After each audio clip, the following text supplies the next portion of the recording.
la politique a été privilégiée au détriment de la justice. Ça donne l'impression que le gouverneur Atou était plus puissant que la Cour constitutionnelle. La province à genoux. La crise s'est accentuée. La criminalité a atteint des degrés incommensurables. La province du Congo central a fait couler beaucoup d'encre et de salive. Le destin de la province nous a échappé. Dans un état de droit, c'est la loi qui prime. L'honorable Mantezo, le témoin, l'excellence Pouela était là, Nelly Mouing était là, le vieux Jacques Lungwana. J'ai eu l'occasion d'être avec les José Mamouel, notre frère, nu ou pas nu, c'est lui qui va engager la province dans cet intérim. Les prochains gouverneurs puissent se démarquer des autres en ayant d'abord une idée de la province. 2 ans de turbulence, 2 ans d'incertitude et surtout 2 ans de mésentente dans la province du Congo central. Le gouvernement central a décidé d'y mettre fin. C'est désormais Justin Luemba qui préside ou qui présidera à la destinée de la province jusqu'à l'élection du nouveau gouverneur. Comment en est-on arrivé là? Qu'est-ce qui s'est exactement passé? Pour développer tout cela, pour en parler et pour comprendre la situation du Congo central, nous recevons l'honorable Pierre Ntsumbu Mutukalavo qui n'est plus à présenter dans ce nouveau numéro de votre magazine Sous les projecteurs. Honorable Pierre Ntsumbu Mutukalavo, bonjour. Bonjour monsieur les journalistes et bonjour à tous les téléspectateurs. D'abord, l'équipe d'MC Pro vous dit merci beaucoup d'avoir disponibilisé ce temps. D'ailleurs, nous venons de vous trouver en train de vous rendre au Parlement, mais vous avez décidé d'accorder quelques minutes à la presse de votre province. Honorable, vous connaissez l'actualité. D'ailleurs, vous êtes l'un des acteurs de cette actualité puisque vous avez été reçu par le vice-premier ministre, ministre en charge de l'Intérieur pour la question du Congo central.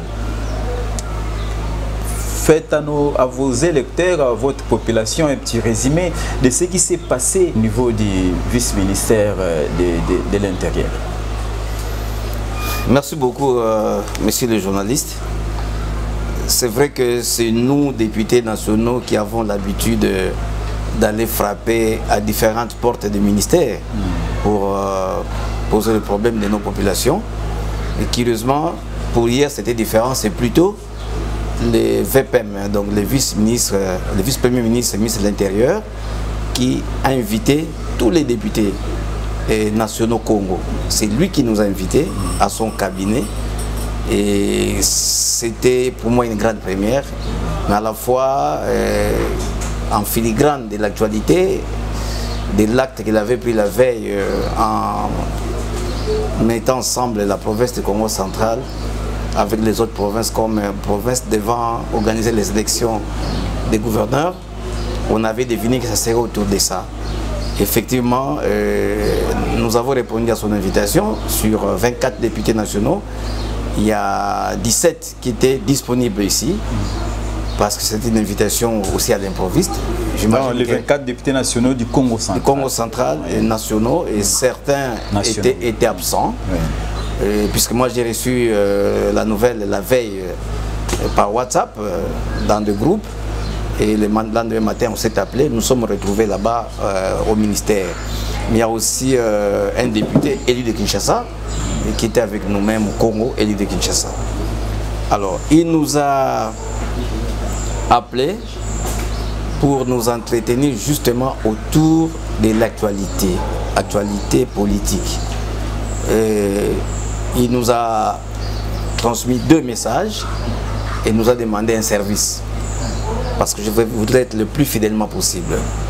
Le premier message, c'était pratiquement, je ne dois pas cacher les termes, pour se justifier devant les élus Congo, pourquoi il a pris la décision de ranger la province du Congo central parmi les provinces devant organiser les élections. Pour quelles raisons il a pris cette décision? Et la deuxième information, il nous a informé par la même occasion qu'il venait de prendre un acte, une révision, une décision désignant les vice-gouverneurs Justin Luemba comme gouverneur intérimaire en remplacement de Atumatu Bwana, et que désormais c'est lui qui allait assurer l'intérim au niveau de la province du Congo central, mettant complètement de côté le gouverneur Atoumata Bouane. Et en fait, comme je disais, il nous demande un service, c'est lui de l'appuyer dans sa démarche. Parce que ça, c'est vraiment fidèlement les grandes lignes qu'il nous a présentées. Et dans son explication, dans ses explications, il nous dira qu'effectivement, s'il nous a appelé, c'est parce que la province du Congo central a fait couler beaucoup d'encre et de salive. Et il y avait trop de polémiques autour et il imaginait que même après son action, il y aurait probablement la polémique allait enfler. Et c'est pour cela qu'il nous a tenu informés pour nous dire que lui, c'est vrai que pour lui, le gouverneur Atoumata Bouane avait fait l'objet d'une déchéance depuis le mois de décembre 2019 au niveau de l'Assemblée provinciale. C'est vrai qu'en interprétation, la Cour constitutionnelle avait pris la décision, en mois de mai 2020, que le gouverneur devait partir, avait confirmé la déchéance. Mais qu'il va constater que malgré l'arrêt entre guillemets de la Cour constitutionnelle, le gouverneur est resté. On n'a jamais nommé un intérimaire, il a exercé ses fonctions comme avant. Et dans l'illégalité. Dans l'illégalité, d'après le terme qu'il a utilisé, et que lui, en tant que juriste, il venait remettre les choses dans l'ordre légal. Et en tant que juriste, il a tranché, il a consulté la CENI, il a consulté la Cour constitutionnelle, et fort de la Constitution, fort des textes légaux, il a trouvé que le gouverneur, on devait organiser des élections dans notre province, c'est-à-dire que le gouverneur devait terminer son mandat et commencer l'intérim et arriver à organiser des élections. Voilà brièvement de quoi il s'est agi. Alors, maintenant, si vous voulez savoir mon point de vue, parce que les points de vue divergent, moi j'étais d'abord surpris parce que nous ne sommes pas des députés provinciaux. Et même si nous étions des députés provinciaux, il ne lui revenait pas d'expliquer une décision qu'il avait prise en respectant la loi. C'est comme s'il venait se justifier. C'est une justification. Comme si lui-même, consciemment, il ne se sent pas à l'aise. Quand on prend une loi, quand on prend une décision et que vous jugez conforme au texte, conforme à la loi, mais à mon avis, ça ne demande pas qu'on s'explique, qu'on se justifie. Qu'il se justifie montre que lui était conscient qu'il y avait des problèmes. Parce que le gouverneur a dirigé pendant aujourd'hui près de 2 ans. Exactement. Dans l'illégalité et était là présent. Cela n'a fait que confirmer ce que moi, Tsumbu, j'ai toujours pensé. Rappelez-vous, mon cher Richard, vous pouvez reprendre certains éléments que nous avons des interviews antérieures, oui. Quand je vous disais que dans un état de droit, c'est la loi qui prime. Si vous voyez, les manigances politiques, la politique en général, elle ne doit pas être au-dessus de la loi. C'est la loi qui supplante tout. Et même la politique doit être régentée par la loi. Elle doit être menée dans le respect des lois. Et donc aujourd'hui, nous sommes encore loin. Hein, quand on parle d'un état de droit, on est encore un peu loin. Il y a encore beaucoup d'efforts que nous devons fournir. Parce que là, nous avons vu pour les cas d'espèce du Congo central que la politique a supplanté la justice. Or, la justice, c'est elle qui est suprême, c'est elle qui élève la nation. Mais ici, nous voyons que la politique a été privilégiée au détriment de la justice. Et c'est comme ça, c'est tout ce qui peut expliquer que le gouverneur Atou ait résisté jusqu'à ces jours. Ça donne l'impression que le gouverneur Atou était plus puissant que la Cour constitutionnelle, était plus puissant que le président de la République, était plus puissant même que son chef, son patron, le ministre de l'Intérieur d'hier, c'est le Kankakonde. On a vu ça. C'est comme s'il défiait toute la nation. Mais vous aviez déjà dit ça sans Mais ce n'est qu'une impression. Mais peut-être les gens ne comprenaient pas quand je le disais. Vous disiez ça. Et peut-être les gens ne comprenaient pas quand je le disais. Donc aujourd'hui, ça donnait cette impression. Et c'est comme ça que vous avez vu pour quelles raisons les politiques, tout ce qui avait une passée d'autorité, pour quelles raisons ils ont maintenu le gouverneur Atoumata Bouane à la tête de la province, au détriment de la justice. Pour quelles raisons? Pendant 2 ans pratiquement, la province à genoux. La crise s'est accentuée. La criminalité a atteint des degrés incommensurables. La pauvreté, non, n'en parlons pas. Mais pour quelles raisons on a préféré laisser la province à genoux, tout en sachant qu'il y avait crise, d'alimenter même cette crise, d'élatiser, au point même dans cette crise, ça coûtait les postes à l'ancien président de l'Assemblée provinciale. Et il y a eu trop de morts au courant de cette crise-là. Pourquoi on a laissé la situation pourrir? Et aujourd'hui, vous venez nous dire que vous, maintenant, vous êtes légal. C'est vous, maintenant, est-ce que vous allez nous dire que vous, l'actuel vice-premier ministre, ministre de l'Intérieur, vous avez plus d'aura que le président de la République? Vous avez plus d'aura que la Cour constitutionnelle? Ça, on va le faire comprendre à d'autres, pas en dessous. Moi, je serai le dernier à comprendre ça. Mais, donc, le message est fort. Pendant tout ce temps qu'un certain niveau du pouvoir a laissé la situation pourrir, nous, les Bas-Congo, n'avons pas eu assez de discernement.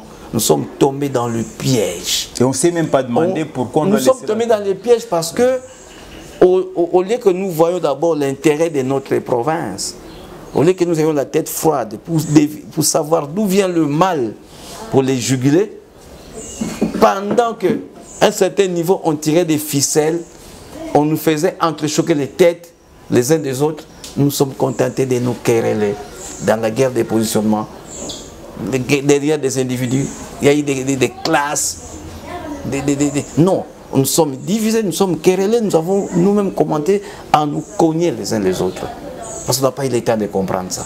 C'est pour ça que moi, j'interviens pour dire le passé nous aide à bien cerner le présent et à éviter justement les erreurs du passé pour que la situation future puisse changer.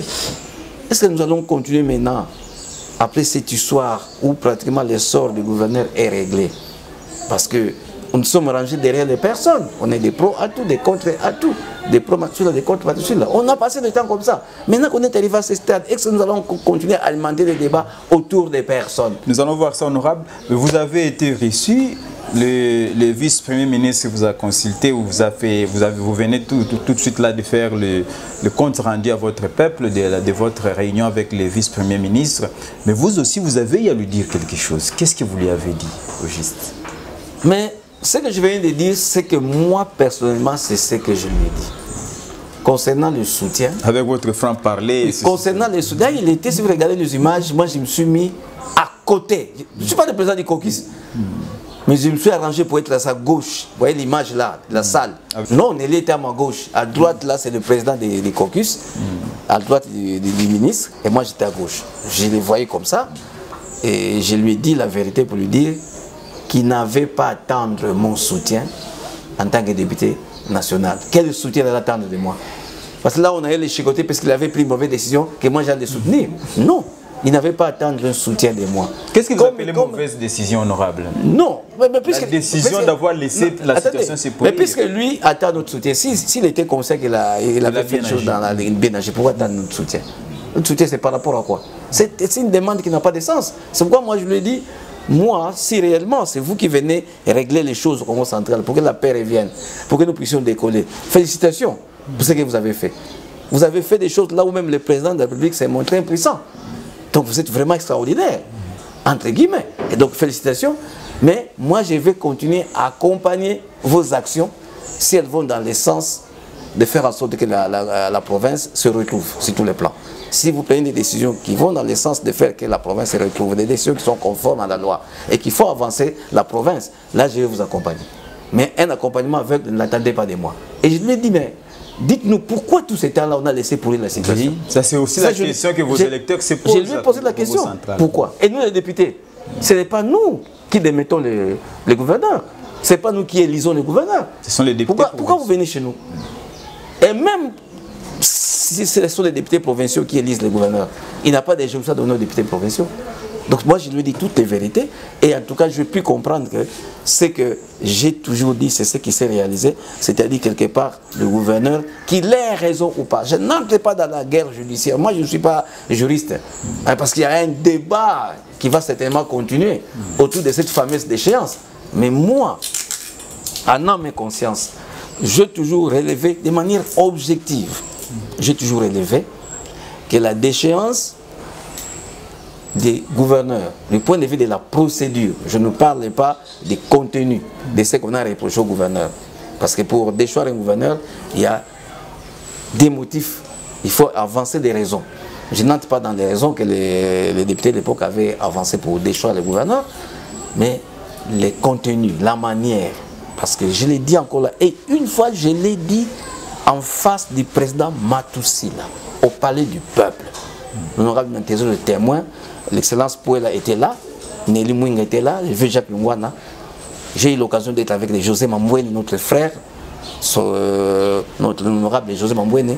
J'ai eu le temps de dire à l'honorable Matousila, pour une fois qu'on s'est vu comme ça, qu'on s'est parlé, je lui ai dit, vous savez, quand on vous a nommé, quand on vous a élu plutôt président de l'Assemblée, j'avais salué cette élection de 2 mains. Parce que ce n'était pas motivé par des raisons politiques, c'était pour des raisons politiques, vous n'allez pas passer. La PACO a combien de députés au niveau de l'Assemblée provinciale? 2.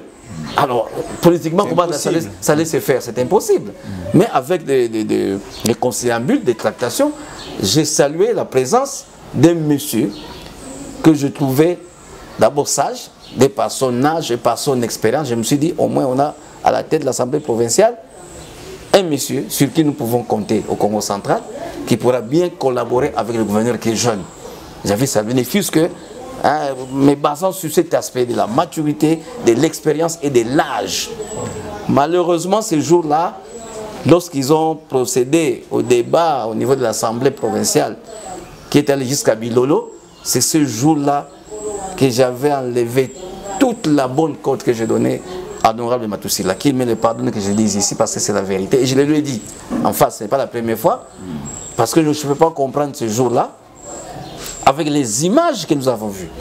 Nous avons vu l'hémicycle de l'Assemblée provinciale sens dessus. On a vu des députés encinglés, une bagarre, tout a volé en éclat, les meubles, tout ça, avec cette ambiance-là, cette bagarre-là, cette tension. On peut le même jour délocaliser l'Assemblée pour aller continuer la séance et décider le même jour la déchéance des gouverneurs. Une précipitation. C'est même plus qu'une précipitation. Mon cher Richard, comment on peut comprendre qu'une bagarre éclate au stade des Martyrs? Pendant un match de football, Motema Pembe et contre Vita Club, le match ne se termine pas et une bagarre éclate, les gens sont blessés, les chaises sont cassées et le même jour on décollise le match au stade du 24 novembre avec des joueurs ou au stade du 20 mai. Mais on va voir, mais comment si vous, une équipe décide d'aller au stade, mais l'autre équipe ne viendra pas. Qui est-ce qui a suivi à Bilolo? C'est ce qui était avec le président Matoussil. Dans ces circonstances-là, en tout cas, le président Matoussil avait manqué.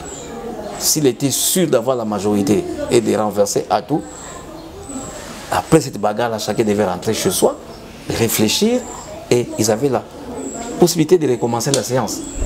Mais ils l'ont fait de cette manière-là. Et ça, j'ai gardé toujours une image négative du président qui a organisé ça. Et de l'autre côté, le gouverneur Atou Matoubouana, lorsqu'ils ont trouvé que cette déchéance se fait de cette manière-là, ils n'avaient pas crié dans les réseaux sociaux ou devant les chaînes de télévision. Ils devaient, je crois, introduire un recours à coup comme ça. On les reproche cela. Ils ne l'ont jamais fait. C'est tout ça, cette crise-là, qui nous a conduits là où nous sommes. Mais honorable, il y a 14 provinces qui sont à problème. Mais on se focalise premièrement sur le Congo central. Les gens pensent que c'est une précipitation. On a voulu en finir avec Atou Matoubouana comme s'il y avait un problème personnel. Vous savez, je n'aime pas tellement voir les histoires en parlant des individus, mais on peut analyser. Oui. Le Congo central a sorti une spécificité par rapport aux 13 autres provinces. Parce que dans les autres provinces, il y a eu déchéance des gouverneurs par les assemblées provinciales. En même temps, on a désigné des intérimaires. C'est-à-dire que la procédure a été suivie normalement. Le gouverneur est déchu. Il y a un intérimaire jusqu'aux élections. Chez nous, depuis la prétendue déchéance d'Atouma Toubouane. Parce qu'en termes de procédures, moi je n'ai jamais été d'accord. Peu importe ce que les gens ont contre Atou, j'aime être véritablement, j'aime dire la vérité, ce que je pense. Hein, j'ai fait un effort pour mettre mes sentiments de côté. Prétendue déchéance, après vous allez voir que quelqu'un qui est déchu, continue. Il y reste, on ne désigne pas un intérimaire jusqu'au moment où le gouverneur ou le vice-ministre Daniel Lacello va proclamer la province Congo centrale comme celle qui va aussi organiser les élections, jusqu'à ce qu'il désigne l'intérimaire. Combien de temps? Tous ces temps-là. Où est-ce qu'on a déjà vu ça? C'est ça qui fait la spécificité de la province, c'est ça qui fait débat. C'est ça en fait. Et je vous ai dit que c'est voulu, c'est entretenu, c'est politiquement entretenu. Ceux qui ont entretenu cette histoire doivent nous dire pour quelles raisons. On peut deviner des raisons. Et c'est ce qui fait que la province ne se soit pas retrouvée. C'est ça en fait. Ça ne décolle pas. Honorable, nous allons avancer. Aujourd'hui, le fait est là et c'est une évidence. C'est Justin Luemba qui va présider à la destinée de la province. Quelles sont aujourd'hui les priorités ou les tâches que Justin Luemba va faire comme, il va réaliser comme intérimaire, puisque nous savons que l'intérim c'est un peu exceptionnel par rapport à la norme normale. Ben, Justin Luemba ne va pas inventer la roue. Il va exercer ses prérogatives conformément à la loi. Il est seulement intérimaire. Donc il est seulement chargé d'expédier des affaires courantes. Il y a des actes qu'il ne peut pas poser. Donc les gens ne se trompent pas. Il y a des actes qu'il ne peut pas poser en tant qu'intérimaire. Et ça, c'est encore une mauvaise chose pour nous. Et c'est pour cela que, du point de vue de la faisabilité de son pouvoir, de l'effectivité, il n'a pas le plein pouvoir d'exercer le mandat. C'est comme ça que ce mandat est légalement voulu court, le plus court possible. Le délai est plus court. Vous y croyez, honorable? Mais parce que le ministre actuel, le ministre de l'Intérieur, est venu pour respecter la loi. On doit respecter la loi pour que ce soit un intérim dont le délai sera respecté. Sinon, c'est la province qui va encore en partie davantage parce qu'il ne peut pas poser certains actes. Mais honorable, vous savez qu'au Katanga, Mimi Masuka, il est là intérimaire, ça fait très longtemps. Non, Mimi Masuka est intérimaire, on n'a jamais déchu le gouverneur. Voyez-vous? Le gouverneur n'a jamais déchu. Ça, c'est un autre cas, on peut en discuter. C'est pour vous dire que des choses ne marchent pas correctement du point de vue du respect de la loi. Mais ici, vous dites ce qu'il a comme priorité. Comme priorité, il va faire ce qui lui est autorisé dans les termes de l'intérim. C'est tout ce qu'il va faire. On ne s'attend pas des miracles. Et dans un délai court, quand le vice-ministre dit qu'ils ont déposé les budgets au niveau du budget, le budget pour organiser les élections. Donc il faudrait vraiment que ça soit une priorité au niveau du gouvernement, que ça soit une priorité des priorités pour qu'on organise effectivement ces élections dans le plus bref délai et que le Congo central puisse avoir un gouverneur digne qui fera que la province se remette debout. Mais d'après la loi, c'est 3 mois, c'est 2 mois, 1 mois. Normalement, il est prévu que dans les cas de gouverneur, lorsque le gouverneur est déchu, on désigne un intérimaire et dans les 30 jours qui suivent, on devait organiser les élections. Je crois que la loi dit comme ça. Honorable, vous êtes député national élu de Mbanza-Ngungu. Beaucoup de gens croient en vous, beaucoup de gens vous soutiennent. Et on m'a demandé avant de venir ici de demander à l'honorable si les délais n'étaient pas respectés. Vous allez laisser à ce que un monsieur qui a terni l'image du Congo central puisse continuer à diriger même vers les années jusqu'à l'année prochaine ou comment? Parce que le Congo nous a habitués à beaucoup de déceptions. Le fait déjà que le gouverneur, le vice-gouverneur Justin Luemba, pour qui j'ai beaucoup de respect, comme toute autre personne, tu dois respecter tout le monde, tu dois l'aimer, je l'aime.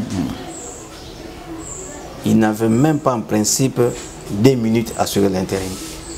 Si ça dépendait d'autres aspects, comme l'aspect moral et de l'éthique et tout ce que nous savons des valeurs, en termes de valeurs, il n'avait même pas une seconde à se présenter devant le peuple du Congo comme gouverneur. Ça, nous le savons. Malheureusement, nous devons nous fier à la loi. La loi dit que lorsque le titulaire est empêché, c'est l'adjoint qui fait l'intérim. C'est en fonction de cela qu'il est là. C'est parce qu'il présente des valeurs intellectuelles, morales.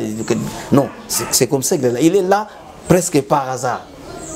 il est là par hasard, le hasard a voulu qu'il soit là. Mais nous savions très bien que c'est à partir du mois d'août 2019 que le vice-gouverneur Justin Louemba devait disparaître de la scène publique. Il devait plus se présenter devant le juge. Mais un homme normal qui a le sens de dignité, je le répète, parce qu'il faut le dire, je ne suis pas contre lui. Parce que les gens, vous savez que cette histoire de Mimi Gate, oui. Beaucoup de gens se sont cachés derrière pour dire que c'est ce qui a provoqué la crise au Congo central. Mais moi je sais que la crise a des ramifications profondes, a des racines profondes. On parlait avant Mimi Gate. Mais tout le monde s'est caché, tout ce qui en voulait à Toubatouana, tout ce qui voulait prendre le Congo central en otage, on voulait se cacher derrière l'affaire Mimi Gate, demander le départ d'Atou. Et vous allez voir dans le débat, on ne parle pas souvent de la personne qui a été reconnue nue devant tout le monde. Si on parle d'Atou, les gens disent aussi que c'est lui qui serait le commanditaire. Mais comme Atou n'a pas été jugé, parce qu'une fois de plus l'Assemblée provinciale avait refusé, autour de cette affaire, qu'il soit jugé. C'est-à-dire qu'on vérifie les faits et qu'il soit condamné pour avoir commandité cette affaire. Et ce n'était pas imprudent cette décision de l'Assemblée provinciale? Mais je ne sais pas aller poser la question à ces gens-là. Comme il n'a jamais été jugé, personne n'a jamais établi de manière formelle que c'est lui qui a commandité l'affaire Mimi Gate. Mais ça n'a pas empêché aux gens de se cantonner de cette affaire, d'analyser la crise autour de ça, d'ancrer la crise autour de ça au Congo central. Donc, c'est une partie de sagesse qui nous a échappé. C'est comme si, M. Richard, vous avez un voyage de 100 km à parcourir, vous êtes à pied, et à 20 km, vous trébuchez, vous êtes blessé. Au lieu de penser la plaie et de continuer, vous restez à pleurnicher là. Vous restez 2 ans là-bas, assis, en train de pleurnicher. Et au point que les 80 km, vous ne saurez plus les parcourir. Votre voyage va dans l'eau. C'est ce qu'on a fait. Ah, Mimi Gate a valeur. Ceux qui ont prôné des valeurs, ah non, il doit partir parce que, on aime les condamner, non, il doit partir parce que les Bakongo, nous avons perdu la dignité, tout ça, c'est bien. Comme si ceux qui ont toujours parlé là, ils ont le monopole de l'éthique, de la morale, ou de la moralité. Comme c'est des modèles. Peut-être qu'ils font pire que ça. Mais on s'est cantonné. On n'a pas voulu dire, écoutez, c'est arrivé, c'est un incident de parcours, laissons passer, continuons. On n'a pas voulu. Et on a gardé cet argument. Jusqu'aujourd'hui, vous entendez Jacques qui en parle. Et dans tout ça, c'est lui qui a été nu. Justin, si effectivement il était l'objet d'un complot, comme on a dit, c'est un complot qui a été ourdi parce que peut-être son chef avait des comptes à nous rendre, qu'il aurait choisi cette voie-là pour les discréditer. Si Justin avait, à mon avis, des preuves, il serait le premier à se plaindre contre le gouverneur de l'époque. Donc, qu'on fasse justice. Et de toutes les façons, qu'il ait raison ou pas, tout ce qu'il aura à faire, tout ce qu'il aurait à faire, s'il avait un sens de dignité, c'est de démissionner. C'est de démissionner, de se cacher, de dire pardon, dire aux gens, écoutez, ce que vous avez vu là, c'est vrai, vous m'avez vu, mais c'est un coup monté, mais puisque vous m'avez vu nu, papa, maman, enfant, je ne peux pas continuer à assumer le leadership de toute une province. Parce que c'est le problème, c'est la malchance qui est tombée sur toute la province. Il fallait une séance d'exorcisme, ça n'a pas été fait. Et aujourd'hui, puisqu'on a encore, comme j'ai dit, un certain niveau de pouvoir a maintenu cette situation pourrie, et nous voilà même, nous allons encore subir aujourd'hui l'opprobre. C'est comme si rien n'a changé. De voir le monsieur nu, aujourd'hui, qui va être vraiment... Donc moi, je vais me trouver devant le gouverneur, mais je ne sais pas si je vais toujours oublier, quand je vais le voir pour les problèmes des Manzaou et tout ça, je vais toujours oublier que c'est le monsieur que j'ai vu nu, je ne sais pas moi. Donc, c'est cette affaire-là qui a dérangé la province, mais aujourd'hui, qu'on le veuille ou pas, une fois de plus, moi, je suis légaliste. Hier, tant qu'on avait, quand le président n'avait pas pris une ordonnance contraire, démettant le gouverneur a travaillé comme gouverneur, a posé tous les actes qui étaient légaux. À moins que le vice-ministre nous dise que tous les actes à toi posés sont illégaux, mais qu'on puisse les annuler. Là, on peut peut-être consulter les juristes et tout ça, les cours des tribunaux. Mais pour moi, il est resté le même, parce que l'unique acte qui devait mettre fin aux fonctions du gouverneur, c'est un arrêté du président de la République. Ce serait un acte contraire. Mais il est resté gouverneur, il a posé des actes, et pour moi, c'est normal.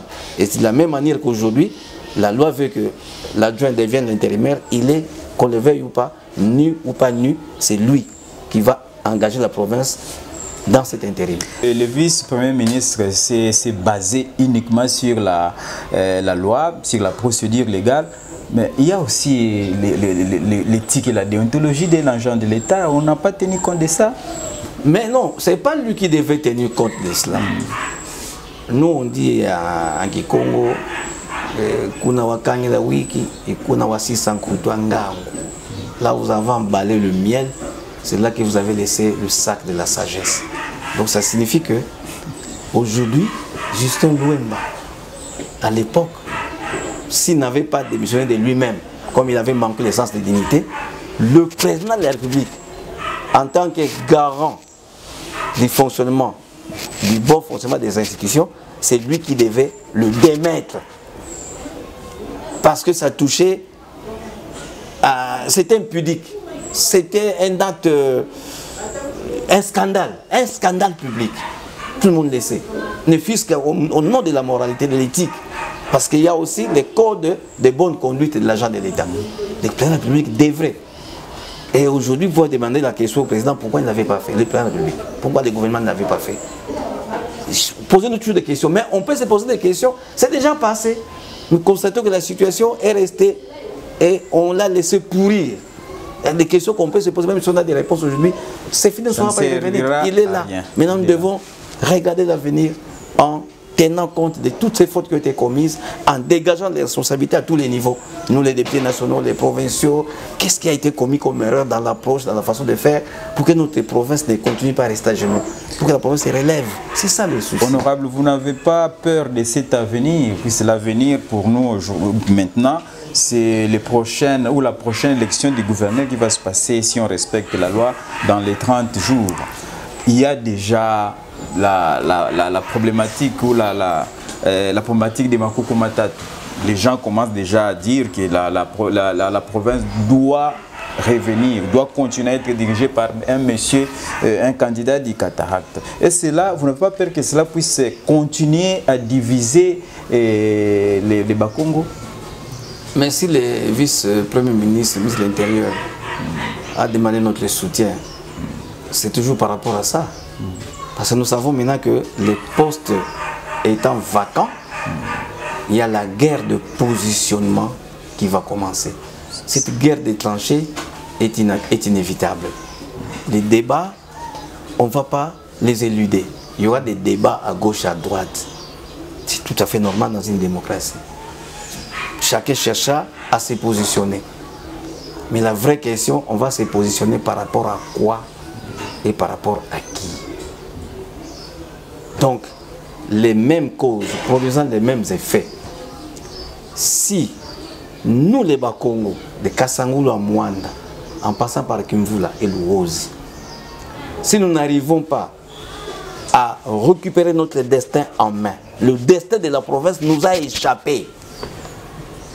Quand je dis que quelque part, on tirait des ficelles, ceux qui tiraient des ficelles, c'est vrai à l'interne, on a trouvé des Bakongo, à l'interne de la province, qui ont voulu que cette crise-là persiste, parce que la vache à lait, qu'on appelle Congo central, n'avait pas de maître, mais il y avait des privilégiés qui étaient là pour prendre ces laits-là, de vache à lait, la vache à lait, et surtout, le pouvoir ne dépendait pas forcément des députés provinciaux, qui, du point de vue de la Constitution, sont les seuls à mettre en place un gouverneur et à le démettre conformément à la loi.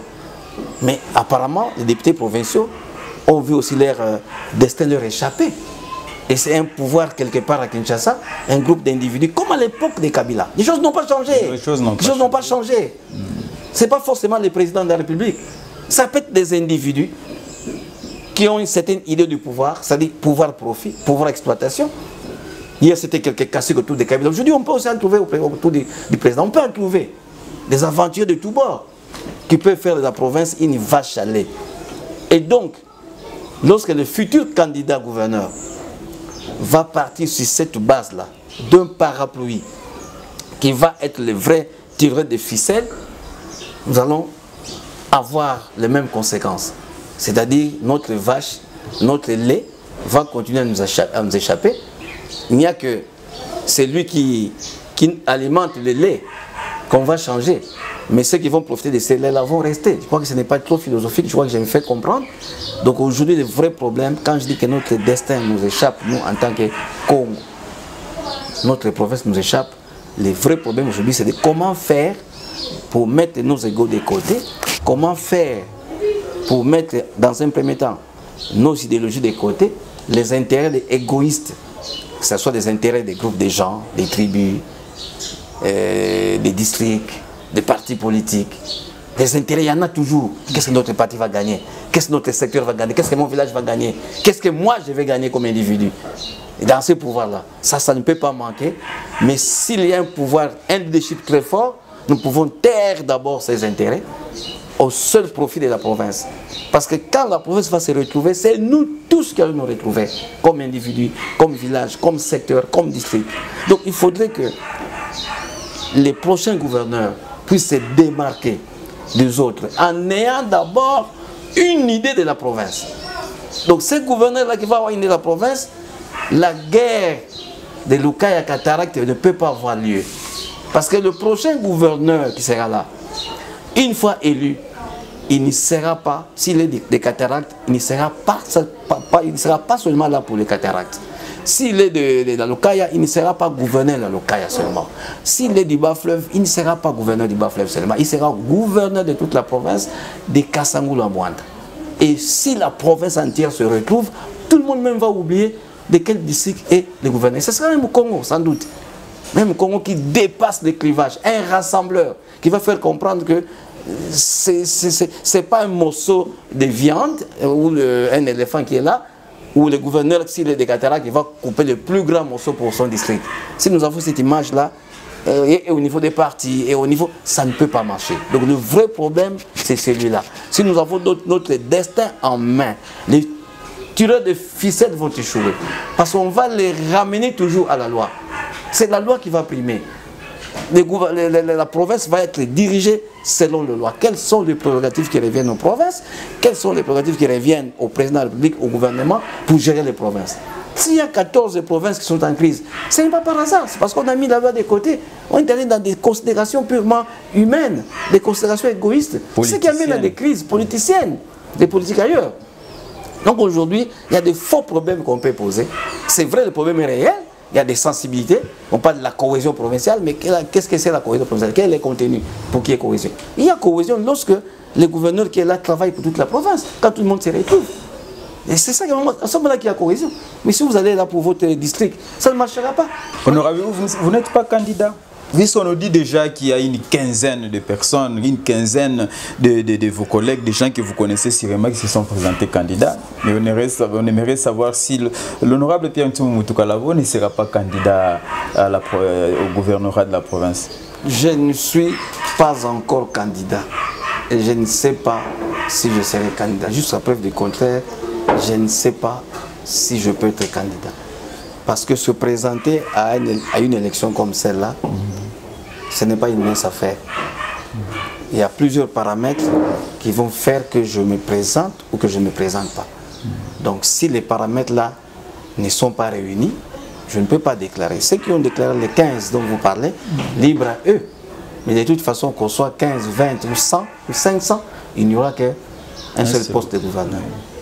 Et c'est là que j'en appelle à la responsabilité des députés provinciaux.